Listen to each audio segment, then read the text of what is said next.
Hi, എല്ലാവർക്കും നമസ്കാരം.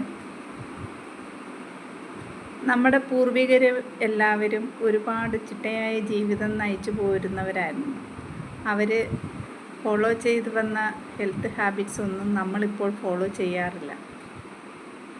നമ്മുടെ സ്വന്തം പറമ്പിൽ തന്നെ ഉണ്ടാകുന്ന ഭക്ഷണ സാധനങ്ങളും അതുപോലെ കൃത്യമായ കായിക അധ്വാനവും അതുപോലെ തന്നെ അവരുടെ ചിട്ടയായ ജീവിതവുമൊക്കെ അവരെ അസുഖങ്ങളിൽ നിന്നും മാറ്റി നിർത്തിയിരുന്നു. ഇപ്പോൾ നിങ്ങൾക്കൊരു 40 വയസ്സായിട്ടുണ്ടെങ്കിൽ ഇനിയും നിങ്ങൾ നിങ്ങളുടെ ആരോഗ്യത്തെ ശ്രദ്ധിച്ചില്ലെങ്കിൽ നിങ്ങളെ കാത്ത് പല ലൈഫ് സ്റ്റൈൽ ഡിസീസുകളും ഉണ്ടാവും.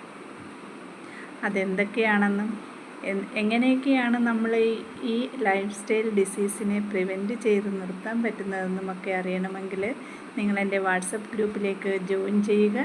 ഞാൻ ജയന്തി പ്രകാശ്. നിങ്ങളുടെ ആരോഗ്യത്തിന് വേണ്ടിയിട്ടുള്ള ചെറിയ ചെറിയ ഹെൽത്ത് ടിപ്പുകളുമായിട്ട് ഇനിയും ഞാൻ വരുന്നുണ്ടാവും. Thank you.